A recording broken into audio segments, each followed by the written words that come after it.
Hello दोस्तों, स्वागत है आपका आपके यूट्यूब चैनल स्टडी की पाठशाला में। जैसा कि आपने थंबनेल पर देखा होगा, आज की क्लास में डिस्कस किया जाएगा मौर्य वंश। तो मौर्य वंश में हम किसके डिस्कस करेंगे? तो सम्राट अशोक का। अगर आप इस चैनल पर नए हैं तो चैनल को सब्सक्राइब कर लीजिए, बेल आइकन को प्रेस कर लीजिए, जिससे आपको अगली वीडियो का नोटिफिकेशन मिल सके। आइए आज की क्लास स्टार्ट करें। मौर्य वंश। तो मौर्य वंश के बारे में थोड़ा पहले जानें कि मौर्य वंश का नाम मौर्य वंश कैसे पड़ा। तो सबसे पहले और आप जानिएगा तो वन लाइनर के फॉर्म में ये सब डिस्कस किया जाएगा। तो सबसे पहले मौर्य वंश के संस्थापक कौन है? तो चंद्रगुप्त मौर्य। मौर्य वंश के संस्थापक कौन है? चंद्रगुप्त मौर्य। तो इन्होंने क्या किया था? मौर्य वंश की नींव कैसे पड़ी? तो जो नंद वंश की का शासक जो अंतिम था, घनानंद की मृत्यु के बाद, मतलब घनानंद की को पराजित करके चंद्रगुप्त मौर्य ने मौर्य वंश की नींव रखी। तो घनानंद कौन था? तो घनानंद जो था नंदवंशी था। तो नंदवंश का शासक उस समय कहाँ था? तो मगध में। तो जो मगध साम्राज्य था तो वहाँ नंदवंश का शासक था। तो नंदवंश का जो अंतिम शासक नंद था, उसको पराजित करके चंद्रगुप्त मौर्य ने मौर्य वंश की नींव रखी। अगर हम बात करें कि चंद्रगुप्त मौर्य के जो गुरु कौन थे, तो चंद्रगुप्त के जो मौर्य के गुरु कौन थे? चाणक्य। और चाणक्य का जो बचपन का नाम क्या था? विष्णुगुप्त। इन्हें विष्णुगुप्त के नाम से भी जाना जाता है, ध्यान रखिएगा। तो चंद्रगुप्त के मौर्य के जो गुरु थे चाणक्य थे, और चाणक्य को का जो बचपन का नाम था विष्णुगुप्त था। और अगर बात करें कि चंद्रगुप्त मौर्य के समय राजधानी क्या थी, तो पाटलिपुत्र क्या थी? राजधानी थी। और चंद्रगुप्त मौर्य की माता का नाम क्या था? तो मोरा था। क्या था? इनकी माता का नाम मोरा था, जिस कारण, मतलब मोरा था। तो मोरा जो शब्द है, इसका संस्कृत में मतलब होता है मौर्य। क्या होता है? मौर्य होता है, जिस कारण इस वंश का नाम क्या पड़ा? मौर्य वंश पड़ा। तो इनके चंद्रगुप्त मौर्य की माता का नाम मोरा था। और इसका संस्कृत में अर्थ क्या होता है? मौर्य होता है, जिस कारण इस वंश का नाम क्या पड़ा? मौर्य वंश पड़ा। और एक बात ध्यान रखिएगा कि मौर्य काल में शिक्षा का जो प्रसिद्ध केंद्र था, तक्षशिला था। शिक्षा का जो प्रसिद्ध केंद्र था, क्या था? तक्षशिला था।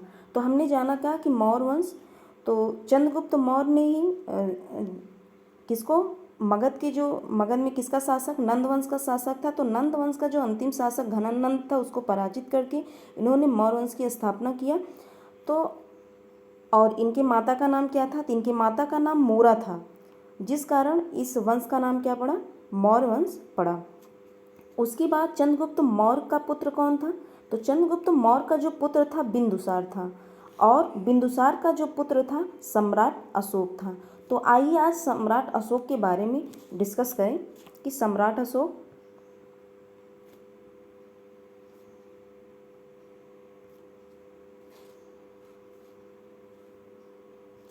तो सम्राट अशोक का जो शासनकाल था 269 से 232 ईसा पूर्व था।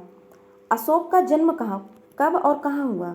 तो इनका जन्म 304 ईसा पूर्व पाटलिपुत्र में हुआ। किसका जन्म? अशोक का जन्म 304 ईसा पूर्व पाटलिपुत्र में हुआ।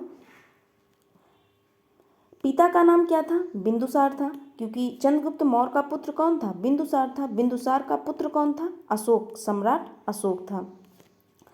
इनकी माता का नाम क्या था? शुभद्रागी, जिसे धर्मा के नाम से भी जाना जाता है। तो इनकी माता का नाम शुभद्रागी था, जिसे धर्मा के नाम से जाना जाता है। पिता बिंदुसार थे। अशोक का जन्म 304 ईसा पूर्व पाटलिपुत्र में हुआ था। आगे बढ़ें, अगर आगे देखें, बौद्ध ग्रंथ के अनुसार, किसके ग्रंथ के अनुसार? तो बौद्ध ग्रंथ के अनुसार अशोक ने राजा बनने के लिए अपने कितने भाइयों की हत्या करके एक कुएं में डाल दी थी? तो 99 भाइयों की हत्या करके इन्होंने कुएं में डाल दी थी। किसके अनुसार? बौद्ध ग्रंथ के अनुसार। तो अशोक ने राजा बनने के लिए अपने कितने भाइयों की हत्या करके एक कुएं में डाल दी? तो 99 भाइयों की। अशोक ने अपना राज्याभिषेक कराया, तो अशोक ने अपना राज्याभिषेक कब कराया? तो 269 ईसा पूर्व में। तो 269 ईसा पूर्व में।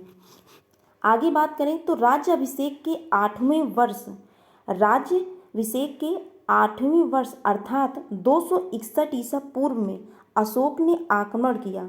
कहाँ आक्रमण किया था? तो कलिंग पर। अगर पूछा जाए कलिंग पर आक्रमण कब किया सम्राट अशोक ने, तो अपने राज्याभिषेक के 8वें वर्ष अर्थात 261 ईसा पूर्व, क्योंकि इन्होंने राज्याभिषेक कब कराया? तो 269 ईसा पूर्व में कराया। और इन्होंने कलिंग पर आक्रमण कब किया? तो 261 ईसा पूर्व अपने राज्याभिषेक के 8वें वर्ष। कलिंग की राजधानी तोसली पर अधिकार कर लिया। कहने का मतलब जब इन्होंने कलिंग पर आक्रमण किया तो उस समय कलिंग की राजधानी क्या थी? तोसली थी, और उस पर उन्होंने अधिकार कर लिया। किसने? तो सम्राट अशोक ने, सम्राट अशोक के पिता बिंदुसार। आगे अगर बात करें कलिंग आक्रमण की जानकारी, अब बात आ गई कलिंग आक्रमण की जानकारी हमें कहाँ से मिलती है? तो खारबेल की हाथी गुफा से। कहाँ से? खारबेल के हाथी गुफा अभिलेख से। कौन से अभिलेख से? तो खारबेल के हाथी गुफा अभिलेख से किसकी जानकारी मिलती है? तो कलिंग आक्रमण की जानकारी मिलती है। इस अभिलेख के अनुसार उस समय कलिंग का राजा नंदराज था। तो किस अभिलेख के अनुसार कलिंग का राजा नंदराज था? तो खारबेल के हाथी गुफा अभिलेख के अनुसार। तो खारबेल के हाथी गुफा अभिलेख की जानकारी, जो हाथी गुफा अभिलेख है इसमें किसकी जानकारी मिलती है? तो कलिंग आक्रमण की जानकारी मिलती है। कलिंग आक्रमण पर किसने? सम्राट अशोक ने कलिंग पर आक्रमण किया, और इसकी जो राजधानी थी कौन थी? तोसली, उस पर अधिकार कर लिया। आगे अगर बात करें अब अशोक का हृदय परिवर्तित हो गया। कहने का मतलब अशोक का हृदय परिवर्तित कब हुआ? कलिंग में हुए भीषण नरसंहार को देखकर अशोक का हृदय परिवर्तित कब हुआ? तो कलिंग में हुए भीषण नरसंहार को देखकर किसका हृदय परिवर्तित हो गया? तो अशोक का हृदय क्या हो गया? परिवर्तित हो गया। और अगर आगे बात करें इसमें, अशोक ने युद्ध नीति को सदा के लिए त्याग दिया। मतलब कलिंग में हुए भीषण नरसंहार को देखकर इन्होंने युद्ध नीति को सदा के लिए त्याग दिया और भैरीघोष के स्थान पर धम्मघोष की स्थापना किया। किसके स्थान पर? तो भैरीघोष के स्थान पर धम्मघोष की स्थापना किया। आगे बात करें कलिंग आक्रमण के बाद अशोक ने अपना लिया। तो कलिंग आक्रमण के बाद अशोक ने क्या अपनाया? किस धर्म को अपनाया? कहने का मतलब तो बौद्ध धर्म को अपनाया। अशोक शुरुआत में ब्राह्मण धर्म को मानता था। शुरुआत में किस धर्म को मानते थे? तो ब्राह्मण धर्म को। बाद में इन्होंने बौद्ध धर्म को अपनाया। कब अपनाया? तो कलिंग आक्रमण के बाद इन्होंने बौद्ध धर्म को अपनाया, परंतु बाद में बौद्ध धर्म अपना लिया। आगे अगर बात करें अशोक का व्यक्तिगत धर्म था, तो इनका जो व्यक्तिगत धर्म क्या था? तो उनका क्या था? बौद्ध धर्म व्यक्तिगत धर्म था। उसने कभी भी किसने? अशोक ने कभी भी बौद्ध धर्म को राजकीय धर्म घोषित नहीं किया, किंतु अशोक बौद्ध धर्म को संरक्षण देता था। क्योंकि इनका व्यक्तिगत धर्म था तो इन्होंने इसको राजकीय धर्म घोषित नहीं किया। इनका क्या था? बौद्ध धर्म को इस संरक्षण प्रदान करते थे। अशोक ने बौद्ध धर्म के प्रचार के लिए श्रीलंका भेजा। तो मतलब अशोक का जो व्यक्तिगत धर्म था, कौन सा धर्म था? तो बौद्ध धर्म था। तो बौद्ध धर्म के प्रचार के लिए इन्होंने श्रीलंका किसको भेजा? अपने बेटे महेंद्र एवं बेटी संघमित्रा को। इनके बेटे का नाम महेंद्र और उनकी बेटी कौन थी? संघमित्रा थी। इन्होंने बौद्ध धर्म के प्रचार के लिए अपने बेटे और बेटियों को कहाँ भेजा? तो श्रीलंका भेजा। किसके प्रचार के लिए? तो बौद्ध धर्म के प्रचार के लिए। किसने भेजा? तो अशोक ने भेजा। अगर आगे बात करें बौद्ध धर्म ग्रहण करने के बाद अशोक ने धर्म यात्रा प्रारंभ की। कहने का मतलब जब सम्राट अशोक ने बौद्ध धर्म ग्रहण कर लिया तो इन्होंने धर्म यात्रा प्रारंभ की। तो अपने राज्याभिषेक के 8वें वर्ष से ही इन्होंने अपने राज्य अभिषेक के 8वें वर्ष से ही धर्म यात्रा शुरू की। तो यात्रा का क्रम कैसे है? तो बोध गया गए, उसके बाद कुशीनगर, लुम्बिनी नगर, कपिलवस्तु, सारनाथ तथा श्रावस्ती। इनका ये क्या है? धर्म यात्रा क्रम है। तो बोध गया, कुशीनगर, लुम्बिनी नगर, कपिलवस्तु, सारनाथ तथा श्रावस्ती। आगे अगर बात करें, अशोक ने अपने शासन के 10वें वर्ष सर्वप्रथम यात्रा की। तो इन्होंने 8वें वर्ष यात्रा क्या थी, धर्म यात्रा शुरू की, और 10वें वर्ष सर्वप्रथम यात्रा किसकी की, तो बोध गया की।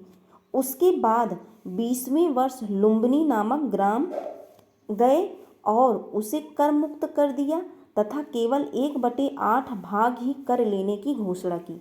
1/भाग मतलब 1/8 भाग कर लेने की घोषणा कहाँ की, तो लुम्बिनी नामक ग्राम में, और उसको कर मुक्त कर दिया। केवल 1/8 भाग ही कर लेने की घोषणा की। कहाँ, लुम्बिनी नामक ग्राम में। किसने, तो अशोक ने। तो सर्वप्रथम 10वें वर्ष सर्वप्रथम यात्रा की तो बोध गया की। 20वें वर्ष उन्होंने किसकी यात्रा, तो लुम्बिनी नामक ग्राम की, और उसे कर मुक्त घोषित कर दिया। केवल 1/8 भाग ही कर लेने की घोषणा की। आगे अगर बात करें तो अशोक, जो सम्राट अशोक थे, सम्राट अशोक के काल में 255 ईसा पूर्व पाटलिपुत्र में हुई थी।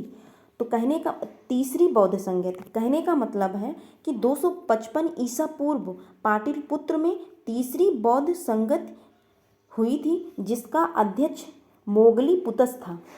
तो तीसरी बौद्ध संगत का जो अध्यक्ष था कौन था, तो मोगलीपुतस था। कब हुई, तो 255 ईसा पूर्व, और कहाँ हुई, तो पाटलिपुत्र में। किसके शासनकाल में, तो अशोक के शासनकाल में तीसरी बौद्ध संगत हुई, जिसका अध्यक्ष मोगलीपुतस था। आगे अगर बात करें तो श्रीलंका के राजा ने सिंघली संप्रदाय को छोड़कर अपनाया था। तो जो श्रीलंका के राजा थे, कौन थे, जो श्रीलंका के राजा थे, उन्होंने किस संप्रदाय को छोड़कर बौद्ध धर्म अपनाया था, तो सिंघली संप्रदाय को छोड़कर उन्होंने बौद्ध धर्म अपनाया था। आगे अगर बात करें कि अशोक धार्मिक रूप से था, तो सहिष्णु, अशोक धार्मिक रूप से क्या था, सहिष्णु था, अर्थात वह किसी भी धर्म के साथ भेदभाव नहीं करता था। सहिष्णु का क्या वो है, प्राय किसी भी धर्म के साथ भेदभाव नहीं करता था। अशोक धार्मिक रूप से क्या था, सहिष्णु था। अशोक के समय मुद्राएं प्रचलित में कौन सी थी, तो सोना, चांदी एवं तांबे आदि होते थे। तो अशोक के समय मुद्राएं सोना, चांदी, तांबे आदि के होते थे इनके समय। अगर आगे बात करें, अशोक ने आजीवक संप्रदाय के लोगों को गया में स्थित बराबर की पहाड़ियों में कितनी गुफा को दान में दिया, तो 4 गुफा को। किसने दिया, तो अशोक ने दिया। किस संप्रदाय को दिया, तो आजीवक संप्रदाय को के लोगों को। कहाँ दिया, तो गया में स्थित बराबर की पहाड़ियों में। तो कौन कौन गुफा थी, तो सुदामा, कर्ण, चौपाड़, विश्व झोपड़ी, ये 4 गुफा जिसको अशोक ने आजीवक संप्रदाय को दिया। तो किस संप्रदाय को, तो आजीवक संप्रदाय को। किसने दिया, तो अशोक ने दिया। कहाँ दिया, तो गया में स्थित बराबर की पहाड़ियों में। तो 4 गुफाएं कौन कौन सी थी, सुदामा, कर्ण, चौपाड़, विश्व झोपड़ी। अगर आगे बात करें, आगे है आजीवकों के लिए, जो आजीवक संप्रदाय था के लिए नागा अर्जुन गुफा किसके द्वारा प्रदान किया गया था, किसके द्वारा प्रदान किया गया था, तो दशरथ द्वारा। जो आजीवकों के लिए नागा अर्जुन गुफा किसके द्वारा प्रदान किया गया था, तो दशरथ द्वारा। जिसका उत्तराधिकारी कौन था, कुणाल था। तो नागा अर्जुन गुफा आजीवकों को किसने दिया, तो दशरथ ने दिया। और 4 गुफा किसने दिया था, आजीवकों के संप्रदाय जो थे, किसने दिया था, तो अशोक ने दिया था। कहाँ दिया था, तो गया के बराबर की जो पहाड़ियाँ थी वहाँ उन्होंने 4 गुफा दान में दिया था। अशोक की 5 पत्नियाँ थीं। जो सम्राट अशोक थे, इनकी कितनी पत्नियाँ थीं, तो 5 पत्नियाँ थीं। कौन सी थी, कौन कौन सी थी, असंधिता देवी, कारुवाकी, पद्मावती और नित्या रक्षक। यहाँ कामा रहेगा, तो देवी अलग है, कारुवाकी और पद्मावती नित्या रक्षक थी। कारुवाकी कहीं कहीं आपको करुवकी देखने को मिलेगा इनके नाम में। तो ध्यान रखिएगा, कारुवाकी या करुवकी। जिसमें अशोक पर सर्वाधिक प्रभाव कारुवाकी का था। तो अशोक की कितनी पत्नियां थीं? तो 5 पत्नियां थीं। कौन कौन सी? असंधिता देवी, कारुवाकी, पद्मावती, नित्य रक्षक थी। जिसमें अशोक पर सर्वाधिक प्रभाव किसका था? तो कारुवाकी का था। अगर आगे बढ़ें, किसके कहने पर अशोक ने युद्ध त्याग दिया? तो किस पत्नी के कहने पर इन्होंने युद्ध त्यागा था? तो कारुवाकी के कहने पर। आगे बात करें, कल्हड़ की पुस्तक राजतरंगिणी से पता चलता है। तो कल्हड़ की जो पुस्तक थी राजतरंगिणी, उससे हमें क्या पता चलता है? तो उसका अधिकार, किसका अधिकार? सम्राट अशोक का अधिकार कश्मीर पर भी था। तो हमें राजतरंगिणी जो कल्हड़ की थी उससे पता चलता है कि जो सम्राट अशोक का अधिकार कहाँ था? तो कश्मीर पर भी था। अशोक ने कश्मीर में झेलम नदी के तट पर श्रीनगर की स्थापना किया तथा नेपाल में ललितपत्तनम देवपत्तनम नामक नगर बसाया।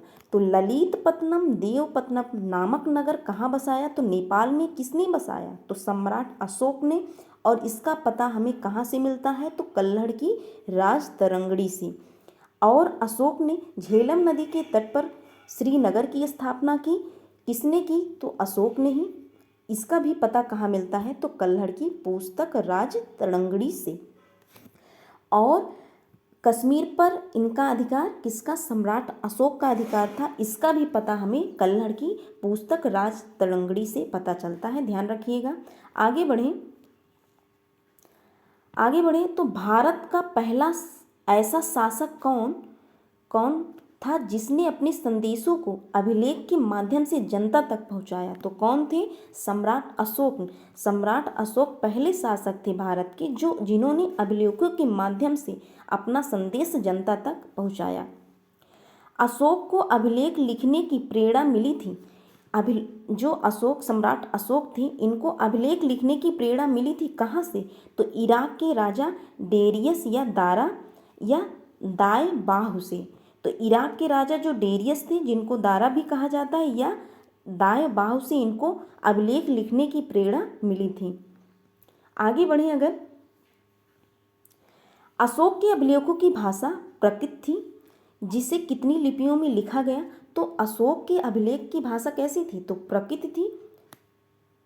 और कितनी लिपियों में लिखा गया? तो 4 लिपियों में लिखा गया। 4 लिपियां निम्नलिखित हैं। आइए जाने 4 लिपियां कौन कौन सी थी।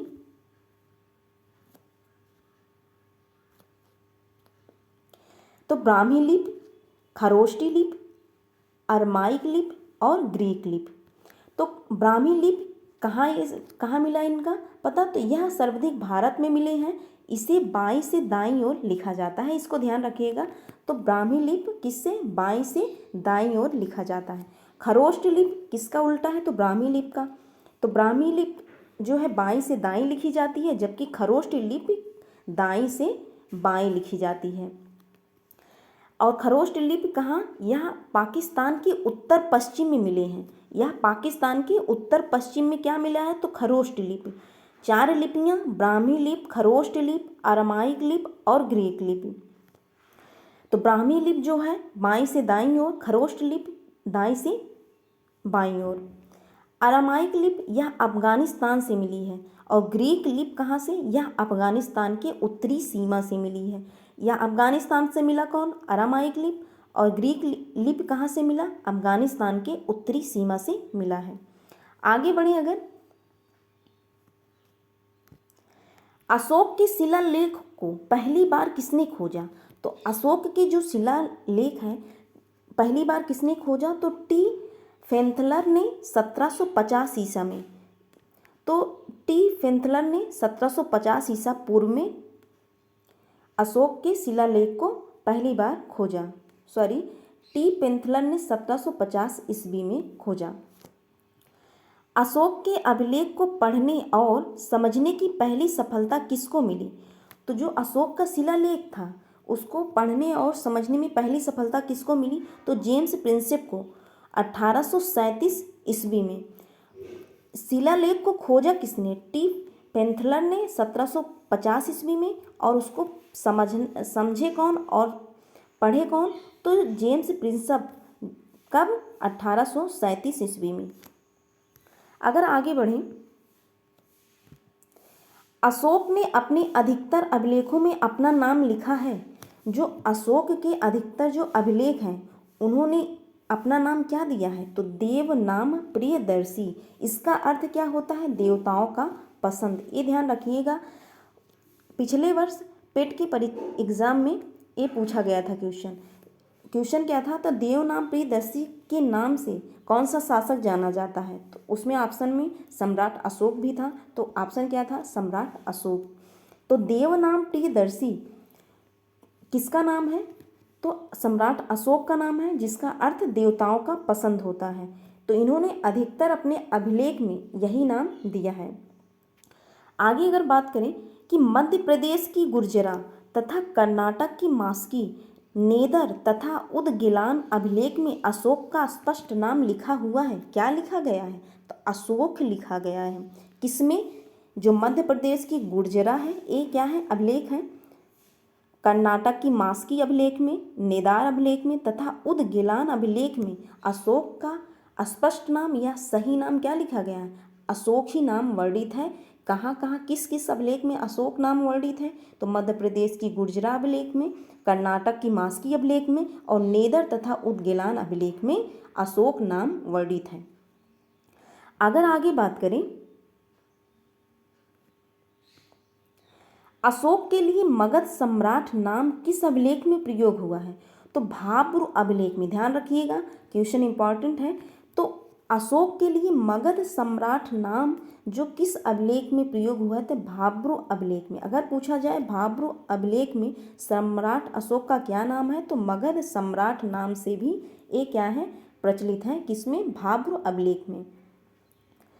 अशोक का कोई भी साक्ष्य नहीं मिला। तो अशोक का कोई भी साक्ष्य कहाँ से नहीं मिला? तो असम में, जिससे यह पता चलता है कि यह क्षेत्र अशोक के साम्राज्य से बाहर था।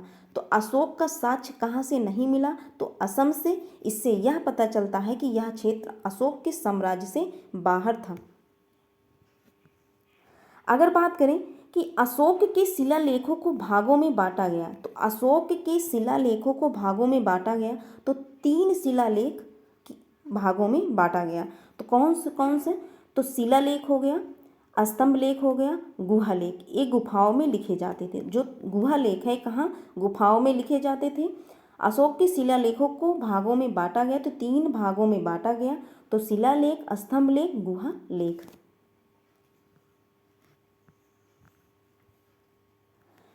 तो आज के लिए बस इतना ही।